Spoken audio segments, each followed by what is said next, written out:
Students, welcome to the online classes of FEI Now. आज हम factorisation में exercise 13.2 का क्वेश्चन नंबर 4 करेंगे। तो ये है फैक्टराइज। फैक्टराइज हमें पहले करना है a raise power 4 minus b raise power 4। देखिए फिर आगे जो आने वाले पार्ट्स है इस क्वेश्चन में वो हम सारे इसी पैटर्न पर करेंगे। तो बेटा देखिए जो a रेज पावर 4 है इसको मैं लिखूंगा ए स्क्वायर होल स्क्वायर और बी रेज पावर 4 को लिखेंगे बी स्क्वायर होल स्क्वायर। क्योंकि लॉज ऑफ एक्सपोनेंट्स में आपने पढ़ा है कि A raise power M whole power N is equal to A power M into N. तो यहां पर इस 2 और 2 को मल्टीप्लाई होगा तो ये बनेगा ए रेज पावर 2 2 जार 4 और यहां पर भी 2 और 2 को मल्टीप्लाई होगा तो ये बनेगा बी रेज पावर 4। ठीक है, देखिए हम क्या करेंगे, नो पुट जो स्मॉल ए स्क्वायर है इसको हम कैपिटल ए के बराबर रखेंगे और स्मॉल बी स्क्वायर को हम कैपिटल बी के बराबर रखेंगे। So we get A square is equal to A and B square is equal to B.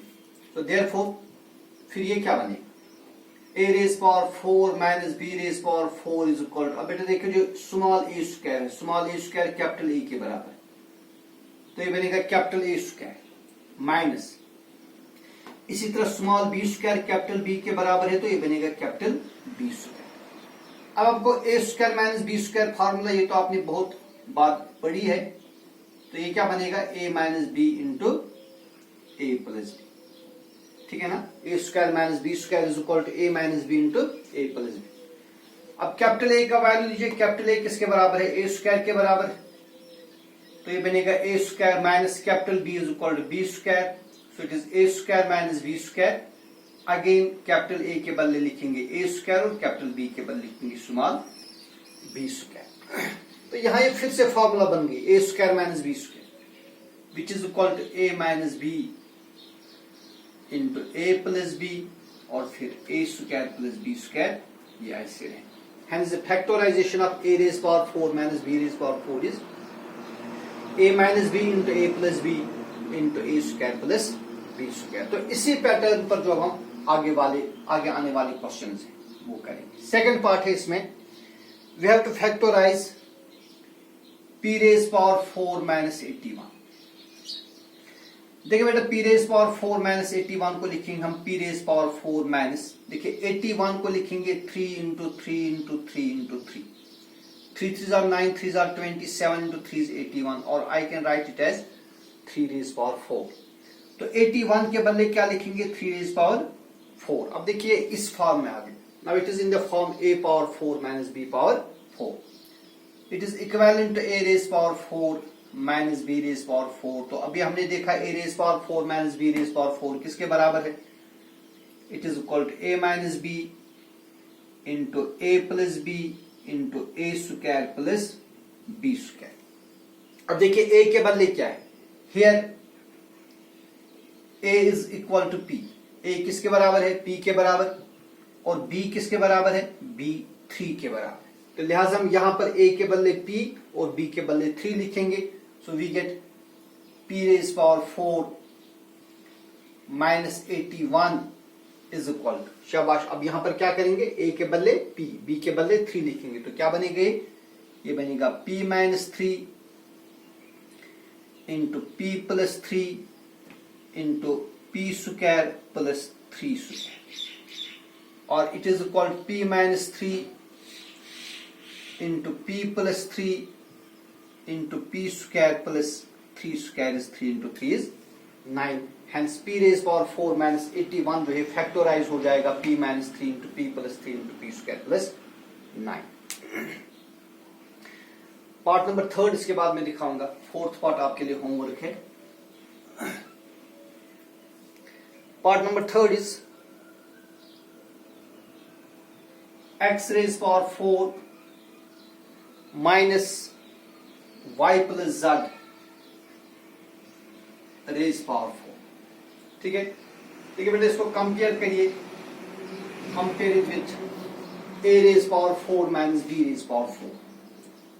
इसको कंपेयर करेंगे a raise power 4 minus B raise power 4 के साथ। तो अभी आपने देखा A raise power 4 minus B raise power 4 is equal to A minus B into A plus B into A square plus B square. अब देखिए यहां a है और यहां x है, तो देखिए a के बदले क्या है, here a is equal to x और b किसके बराबर है, b is equal to y plus z। ठीक है, तो आप यहां पर दीजिए value. So therefore x raise power 4 minus y plus z raise power 4 is equal to a minus b। a के बदले क्या लिखेंगे, x माइनस b के बदले क्या लिखेंगे, y plus z. So it is x minus y plus z into a plus b हो गया x plus y plus z. Then into a square plus b square, that is x square plus y plus z square, which is equal to x minus, अब इस minus से अंदर multiply करिए, minus into Y is minus Y and minus into Z is minus Z. So it is X minus Y minus Z into X plus Y plus Z into X square plus, यहां use करिए formula A plus B whole square, ये बनेगा Y square plus Z square plus 2 Y Z. तो लिहाजा जो x power 4 minus Y plus Z raise power 4 इसकी factorisation बनेगी x minus Y minus Z into X plus Y plus Z into X square plus Y square plus Z square plus 2 Y Z. तो इसका जो fourth part है बिल्कुल same है, इसी तरह करना है, ये आपके लिए होमवर्क है। तो पार्ट नंबर 4 में दिखा रहा हूं। इनफैक्ट पार्ट नंबर 5 चौथा पार्ट आपके लिए होमवर्क है, फिफ्थ पार्ट है। We have to factorise a raise power 4 minus 2 a square b square plus b raise power 4। देखिए बेटा इसको फैक्टराइज करना है, तो a रेज पावर 4 के बदले में लिखूंगा a square whole square, then minus 2a square b square ऐसे रहेगा, और b रेज पावर 4 के बदले लिखेंगे b स्क्वायर होल स्क्वायर। देखिए अब क्या करेंगे, जो स्मॉल a स्क्वायर है इसको हम कैपिटल A के बराबर रखेंगे और स्मॉल b स्क्वायर को कैपिटल B के बराबर रखेंगे। So we get a square is equal to capital A and small b square is equal to capital B। So therefore जो ये एक्सप्रेशन है a raise power 4 minus 2a square b square plus b raise power 4, देखिए ये क्या बनेगा, फिर ये बनेगा, इस स्मॉल a स्क्वायर के बदले लिखना है कैपिटल A, लेकिन इस पर स्क्वायर होते ये बनेगा a square capital A square minus 2, अब small a square capital A के बराबर है और small b square capital B के बराबर है, तो ये बनेगा a square minus 2ab plus small b square capital B के बराबर है, तो ये बनेगा plus b square. So it is a square minus 2ab plus b square, और आपको मालूम है कि a square minus 2ab plus b square किसके बराबर होगा, it is equal to a minus b whole square. ठीक है ना, अब दीजिए a और b का वैल्यू, और you may write it as a minus b into a minus b।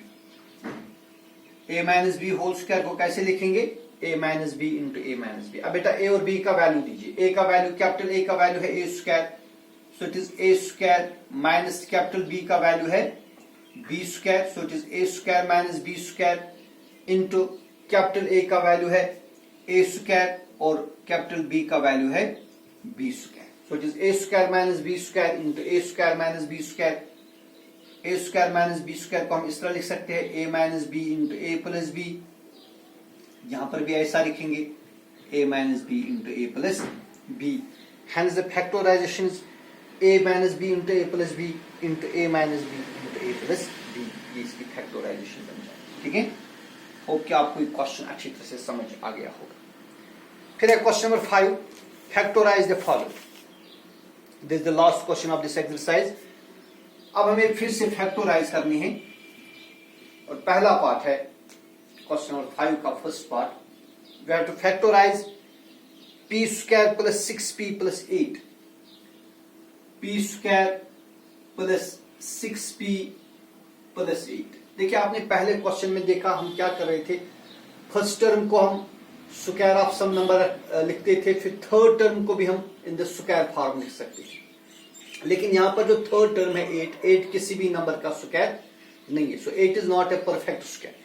तो यहां पर हम क्या करेंगे, हम मिडिल टर्म को स्प्लिट करेंगे। जो मिडिल टर्म है इस मिडिल टर्म को ब्रेक करना है, लेकिन इस ब्रेक करने का एक रूल है, वो आपको याद रखना है। देखो करना क्या है, ये जो पी स्क्वायर है, पी स्क्वायर, इसका आपको कोएफिशिएंट लेना है। देखिए बेटा जो पी स्क्वायर है इसको मैं लिख सकता हूं 1 into P square. So coefficient of P square is 1। इस 1 को मल्टीप्लाई करना है किसके साथ, जो कांस्टेंट टर्म है ये पी स्क्वायर का कोएफिशिएंट है 1, उस 1 को मल्टीप्लाई करना है कांस्टेंट टर्म के साथ। 1 इंटू 8 हो गए 8। देखिए अब जो मिडिल टर्म है ना, मिडिल टर्म का जो कोएफिशिएंट वो 6 है। इस 6 को ब्रेक करना है। 6 को आप कई तरीकों से ब्रेक कर सकते हैं। देखिए कोई 6 के बदले 1 प्लस 5 लिखे, वो 6 हो गया। कोई 6 के बदले 2 प्लस 4 भी लिख सकता है, वो भी 6 हो गया। ठीक है, कोई 6 के बदले 3 प्लस 3 लिख दे तो वो भी 6 हो गया। कोई 6 के बदले 7 माइनस 1 लिखे, वो भी 6 है। तो इस 6 को आप इनफाइनाइट वे से ब्रेक कर सकते हैं। लेकिन ब्रेक करने का रूल क्या है कि आपको इसे इस तरह रूल ब्रेक करना होगा कि उन दो जो नंबर्स है उनका प्रोडक्ट 8 आना चाहिए। यहां देखिए अगर मैं 1 और 5 का प्रोडक्ट कर दूंगा वो आएगा 1 इंटू 5 इज 5, वो 8 नहीं बनेगा। इसी तरह अगर मैं 3 और 3 का प्रोडक्ट कर दूंगा 3 3 9, 8 नहीं बन गया। 7 और -1 का प्रोडक्ट कर देंगे वो बनेगा -7, लेकिन हमें क्या आना चाहिए 8। देखिए अगर मैं 2 और 4 का प्रोडक्ट कर दूंगा 2 4 8, लिहाजा इस 6 को मैं ब्रेक करूंगा एज सम ऑफ 2 and 4। तो जो बेटा मिडिल टर्म है इस मिडिल टर्म 6 को मैं लिखूंगा एज सम ऑफ 2 and 4, या कोई लिखे 4 and 2, 4 प्लस 2। क्यों किया ऐसा, बिकॉज अगर आप 2 और 4 को मल्टीप्लाई करेंगे वो ये बनेगा, ये 8 बनेगा। ठीक है, तो लिहाजा मैं क्या करूंगा, it is equal to P square plus, अब 6p के बदले में लिखूंगा 2p plus 4p, 2p plus 4p। और जो 8 है इसको लिखेंगे एज 2 इंटू 4, बिकॉज 2 4 8। ठीक है, अब देखिए जो ये दो टर्म्स हैं, इन दो टर्म्स में p दोनों टर्म्स में, that is p is common. देखिए p निकालेंगे बाहर, p स्क्वायर में से p निकाला बाहर, अंदर 8p रहेगा। और 2p में से p निकाला बाहर, वहां क्या रहेगा, वहां 2 रहेगा। देन प्लस, अब बेटा ये दो टर्म्स जो है इनमें 4 यहां पर भी है और 4 यहां पर भी है। आप 4 कॉमन लीजिए, देखिए अंदर क्या रहेगा, यहां रहेगा p और फिर रहेगा यहां पर 2। ठीक है, सो इट इज इक्वल p, पहले ये लिखेंगे p, फिर ये प्लस 4 लिखेंगे, so we get p plus 4। अब देखिए p प्लस 2 दोनों जगहों पर हम कॉमन लेंगे, so factorisation is p plus 4 into p plus 2। ठीक है, आप इसमें दूसरा रूल भी यूज कर सकते हैं, X square plus a plus b into X plus A B. In fact ये हमने वहीं पर वही यूज किया, ये फैक्टराइजेशन मिडिल टर्म स्प्लिट करने, ये वही रूल है। ठीक है, hence the factorization is p plus 4 into p plus 2। इसी तरह दूसरा पार्ट है Q square minus 10 Q plus 21। देखिए बिल्कुल सेम रूल से करेंगे, it is p Q square minus 10 Q plus 21। देखिए बेटा जो क्यू स्क्वायर है, इस क्यू स्क्वायर का कोएफिशिएंट क्या है 1। सो क्यू स्क्वायर का जो कोएफिशिएंट है दैट इज 1, इसको मल्टीप्लाई करेंगे कांस्टेंट टर्म के साथ। कांस्टेंट टर्म ये है, कांस्टेंट टर्म जिसके साथ ये क्यू ना हो, p ना हो, x वगैरह ये ना हो, उसको बोलते हैं constant term. So 1 into 21 is 21। अब मिडिल टर्म क्या है, मिडिल टर्म -10 है। इस -10 को इस तरह ब्रेक करना है कि उन दो टर्म्स का जो सम है वो, सॉरी प्रोडक्ट है, वो कितना आना चाहिए, वो 21 आना चाहिए। देखिए अगर मैं -10 के बदले -7 -3 लिख दूं, -7 और -3 हो गए -10। और अगर मैं -7 को प्रोडक्ट कर दूंगा -3 के साथ, माइनस प्लस 7 3 21। तो लिहाजा हम क्या लिखेंगे, so we write Q square minus, अब 10 क्यू के बदले में लिखूंगा 7 क्यू माइनस 3 क्यू। 10 क्यू के बदले क्या लिखेंगे, 7 Q minus 7 Q minus 3 Q हो गया -10 क्यू, प्लस 21 के बदले में लिखूंगा -7 इंटू -3, बिकॉज माइनस प्लस 7 3 21। अब देखिए बेटा इन दो टर्म्स में क्यू कॉमन है, तो क्यू कॉमन लेंगे, अंदर क्यू स्क्वायर में से एक क्यू रहेगा और -7 क्यू में से क्यू बाहर आ गया तो वहां 7 रहेगा। सो it is Q into Q -7। ठीक है, अब देखिए इन दो टर्म्स में से अब -3 यहां पर भी है, -3 यहां पर भी है, तो -3 कॉमन लेंगे। देखिए अंदर क्या रहेगा, Q minus plus minus -7। So it is equal to Q -3 और क्यू -7 कॉमन लेंगे, hence the factorisation is Q -3 इंटू क्यू -7। फिर इसमें मजीद एक और पार्ट है, P square plus 6p minus 16, इसमें मैं थोड़ा हिंट दूंगा फिर आप खुद करेंगे। P square plus 6p minus 16, यहां पर था P square plus 6p plus 8, तीसरे पार्ट में है P square plus 6p minus 16। ये आप खुद करेंगे, मैं बस थोड़ा हिंट दूंगा। ठीक है बेटा, यहां पर एक्स स्क्वायर पी स्क्वायर का कोएफिशिएंट 1 है और कांस्टेंट टर्म -16 है। 1 और -16 को प्रोडक्ट कर दीजिए, 1 इंटू -16 इज इक्वल टू -16। अब मिडिल टर्म क्या है? मिडिल टर्म है 6। इस 6 को ब्रेक करना है इस तरह कि उन दो टर्म्स का जो प्रोडक्ट है वो -16 आए। तो क्यों ना हम 8 के बदले लिखेंगे, सॉरी 6 के बदले लिखेंगे 8 - 2। 8 - 2 हो गए 6, और अगर आप 8 और -2 का प्रोडक्ट कर देंगे वो क्या बनेगा? -16 बनेगा। एक और स्टेप में लिखूंगा, आगे आपको खुद करना है। तो लिहाजा हम क्या लिखेंगे इसके बदले? P square plus 8p minus 2p minus 8 into 2, 8 2 16। तो आगे आप ये खुद करेंगे, ठीक है। So this was question number 5। तो इस तरह से ये एक्सरसाइज खत्म हो गई। कल हम नेक्स्ट एक्सरसाइज उठाएंगे 13.3, ठीक है। तो आप इन क्वेश्चंस को देखिए और मैं आपको बताता चलूं कि मंडे के बाद किसी भी दिन आपका एग्जाम हो सकता है। टर्म सेकंड का फर्स्ट फेज मंडे के बाद किसी भी दिन होगा। वस्सलाम।